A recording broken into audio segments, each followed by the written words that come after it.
If you're trying to buy a home right now, you're probably stuck on one question. Do I buy now or do I wait for rates to come down? And if that's you, you are not alone. A huge share of buyers in this market are sitting on their hands, waiting for the exact same thing. So today I'm going to read you the real questions buyers are asking me and give you the honest answer on timing, the part that actually costs people money.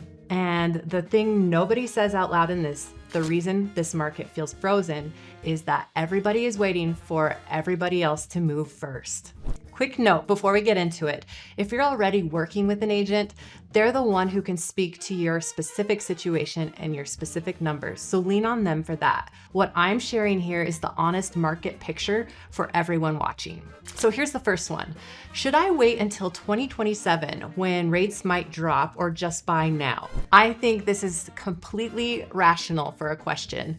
Borrowing money is expensive right now, and waiting for a lower rate feels like the patient, responsible move. Nobody wants to overpay, but everyone is waiting for the same thing, which is exactly why it hasn't happened yet. Picture what actually occurs the day rates drop. Every buyer who's been sitting on the sideline jumps back into the market at the same time. Competition comes roaring back, bidding wars return, and prices get pushed right back up. A lower rate on the higher price against a crowd of other buyers is not the deal people are picturing. And remember, you can refinance a rate later if it falls. You cannot go back and buy at today's price once it's gone. Right now, with less competition, you've got room to negotiate that you simply will not have when everyone piles back in. So the honest version is that waiting for the perfect rate very often costs you the better price. Here's the next one. Rates are hovering near 6%.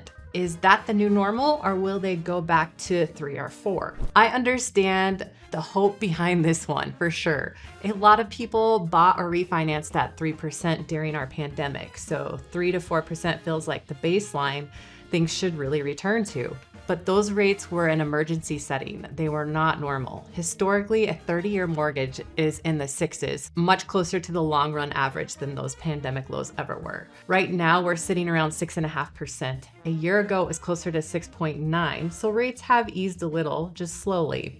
And the forecasts for this year cluster right around 6% with a realistic range of roughly 5.75 to 6.5. Nobody serious is calling for a return to 3 or 4. So if you're building your plan around a 3% rate coming back, you may be planning around something that never arrives. Plan around the rate that actually is in front of you, and if you get a gift down the road, you refinance then. Here's one I get from new construction buyers a lot. We signed on a new build, and by the time we closed, rates had gone up a full point. Did we make a huge mistake? First, take a breath because the worry is fair, but this is rarely as bad as it feels. The rate you close at is not your rate for life. If rates come down later, you refi, and you're not changed to today's payment for 30 years unless you choose to be. A lot of new build buyers don't realize this. Builders are often the most motivated party in the whole deal.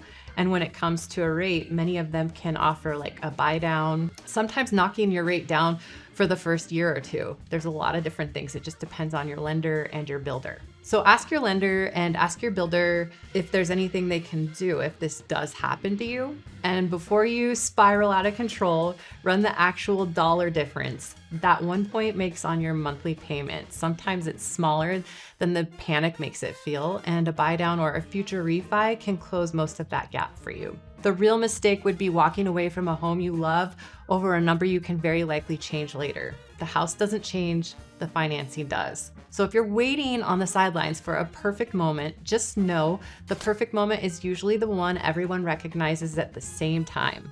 And that's the one that costs you. So 14 years doing this, and the math is never changing, you can refinance a rate. You can't go back and buy a house at the price it was yesterday. So I'm Jessica LaCour with 411 Properties here in Wyoming. If this helped, hit like and subscribe.